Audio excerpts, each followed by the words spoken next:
Church के बाहर एक कुत्ता तेजी से भौंक रहा था। तभी अचानक उसके सामने एक साया लहराकर बाहर आया। उस साये को देखकर कुत्ते की आवाज उसके गले में ही बंद होकर रह गई। वो साया उसके आसपास लहरा रहा था।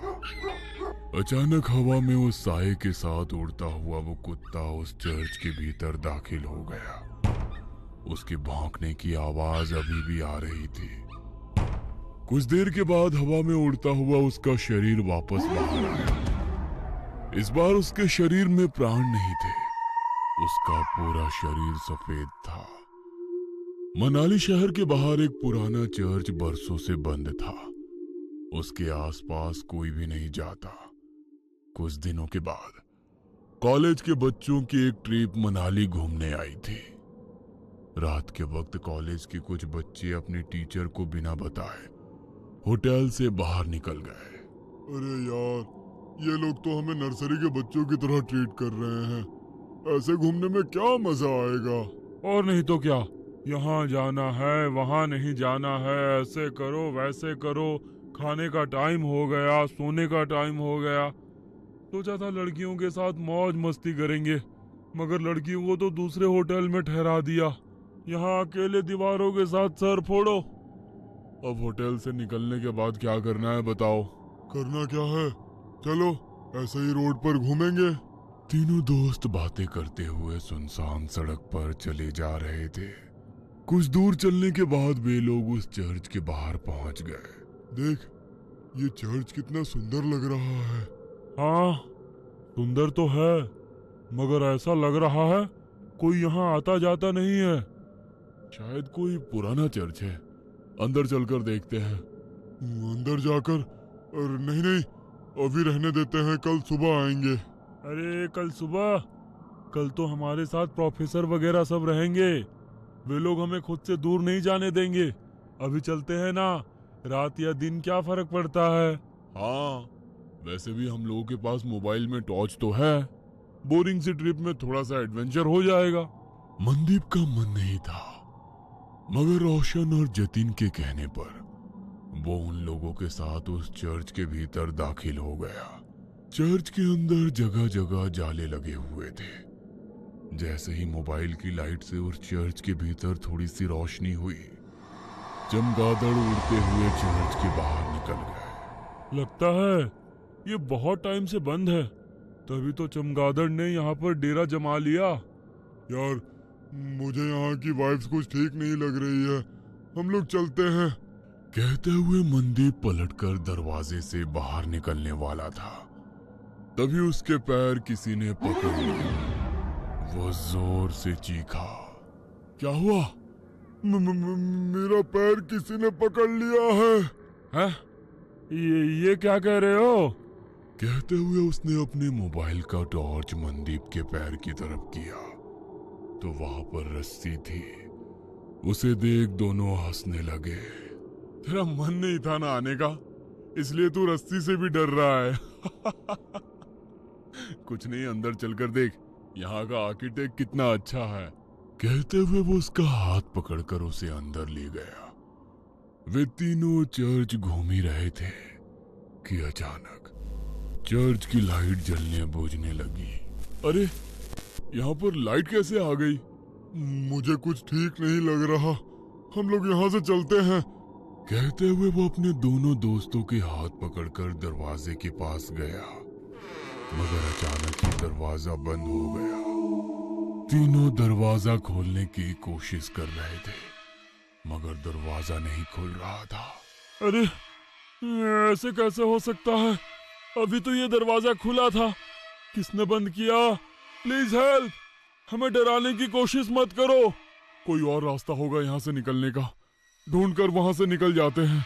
कहते हुए जतिन जैसे ही पलटा, दहशत के कारण उसकी आंखें फटी की फटी रह गई। उसने देखा उसके सामने एक नन खड़ी हुई थी। वो अपनी बड़ी बड़ी लाल आंखों से उन लोगों को घूरने लगी। ये क्या बला है, भागो यहाँ से। जैसे ही मनदीप ने उन लोगों को भागने को कहा, वो नन धुआं बनकर गायब हो गई। हाँ? अब ये कहाँ गई? रोशन और मनदीप उसे इधर उधर ढूंढने लगे। तभी अचानक उन्होंने देखा कि जतिन जमीन पर रेंग रहा था। उसकी आंखें नन की तरह ही लाल थी, चेहरा पूरा सफेद और हाथ पैरों की चमड़ी जली हुई। उसे देखकर वे दोनों डर गए और चीखते हुए वहां से बाहर निकलने की कोशिश कर रहे थे, मगर उन्हें चर्च से बाहर निकलने का कोई रास्ता नजर नहीं आ रहा था। दोनों डर कर एक कोने में खड़े थे। जतिन तेजी से छिपकली की तरह रेंगता हुआ उनकी तरफ बढ़ा और उन लोगों को देख अपनी जीभ लपलपाता रहा। कभी जतिन का चेहरा नजर आता तो कभी उस नन का। हमने तुम्हारा क्या बिगाड़ा है? छोड़ दो हमारे दोस्त को, हमें यहाँ से जाने दो प्लीज, हमें यहाँ से जाने दो, हम कभी यहाँ नहीं आएंगे। कहते हुए मनदीप ने उस नन के आगे हाथ जोड़ लिए। नन उसे देख मुस्कुराने लगी। उस नन ने मनदीप का हाथ पकड़कर उसे अपनी ओर खींचने की कोशिश करी, मगर मनदीप के हाथ में गुरुद्वारे का पवित्र कड़ा था। उसे छूते ही नन को तेज झटका लगा और वो जमीन पर गिर गई और वो नन धुआं बनकर जतिन के शरीर से बाहर निकल गई। जतिन बेहोश जमीन पर पड़ा था। रोशन उसको होश में लाने की कोशिश करने लगा। जतिन, जल्दी उठ जा, हमें यहाँ से निकलना होगा। जतिन प्लीज उठ जा। तुम लोगों को क्या लगता है कि तुम लोग इससे बच सकते हो? नहीं, तुम लोग अब उसके शिकार हो। यहाँ से बचकर नहीं जा सकते हो। वैसे भी यहाँ कोई नहीं आता। यहाँ गलती से कोई जानवर भी आ जाता है तो वो उसे नहीं छोड़ती। फिर तुम लोग तो इंसान हो, तुम लोगों का मरना तय है। मगर ना जाने क्यों मुझे आज ऐसा लग रहा है कुछ अलग होने वाला है। फादर कुछ और कह पाते, उसके पहले ही उसने रोशन का गला पकड़ लिया। उसकी सांसें घूटने लगी। वो कातर नजरों से मनदीप की तरफ देखकर चिल्लाकर बोला, मनदीप, चले जाओ यहाँ से, भागो। तुम्हारे पास गुरुद्वारे की पवित्र शक्ति है, ये तुम्हें कुछ नहीं कर सकती है। भाग जाओ। मैं तुमको छोड़कर कहीं नहीं जाऊंगा। मैं कह रहा हूँ ना, तुम चले जाओ यहाँ से, चले जाओ। रोशन बार बार उसे जाने के लिए कह रहा था, मगर नन की पकड़ उसके गले पर तेज हो गई। उसके नाखूनों से उसके गले में गड्ढा हो गया। गले से बहते हुए खून को वो नन जीभ लंबी कर कर चाटने लगी। रोशन छटपटा रहा था। मनदीप को समझ में नहीं आ रहा था कि वो क्या करे। एक और वो नन तो दूसरी तरफ उसके दोस्त। तभी उसके दिमाग में एक विचार आया।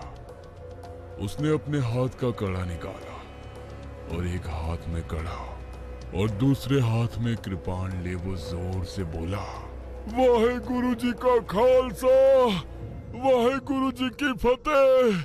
जो बोले सो निहाल, सत श्री अकाल। मनदीप ने वो कड़ा नन के हाथों में डाला और सीने में कृपाण डाली। वो नन छटपटाने लगी। उसने रोशन की गर्दन छोड़ दी। हवा में लहरा रहा रोशन जमीन पर गिर गया। उस नन के सीने से काला गाढ़ा सा अजीब पदार्थ बह रहा था। जतिन अभी तक बेहोश था।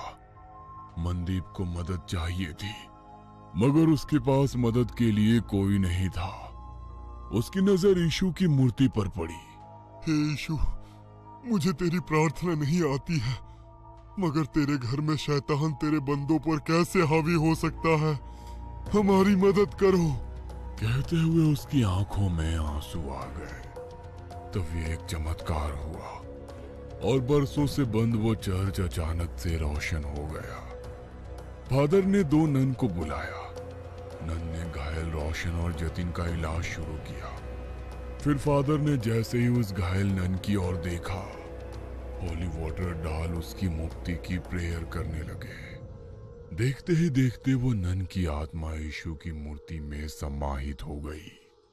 आज तुम्हारे साहस और सूझबूझ से बरसों से भटकती उस नन की आत्मा को मुक्ति मिल गई। God bless you my child. तुम्हारे दोस्त अब ठीक हैं। कल सुबह तक उन लोगों को कुछ भी याद नहीं रहेगा। अब तुम लोग यहाँ से चले जाओ और आज की घटना का जिक्र किसी से भी मत करना। फादर के कहने पर मनदीप अपने दोस्तों के साथ होटल वापस आ गया। अगले दिन वे लोग जब मनाली घूमने के लिए निकले तो उसके दोस्त सब कुछ भूल चुके थे, मगर मनदीप उस खौफनाक रात को उम्र भर नहीं भूल सकता था। वो अपने साथियों के साथ उसी जगह से निकला तो मनदीप को कोई चर्च नजर नहीं आया। बस दूर खड़े वो फादर उसे देखकर मुस्कुरा रहे थे। उन्होंने उसके ऊपर हॉली वाटर डाला तो मनदीप भी कल रात की वो बातें भूल गया। मगर मनाली के लोग उन लोगों को कभी भूल नहीं सकते हैं, क्योंकि उनके कारण ही तो उन्हें इविल नन से छुटकारा मिला था।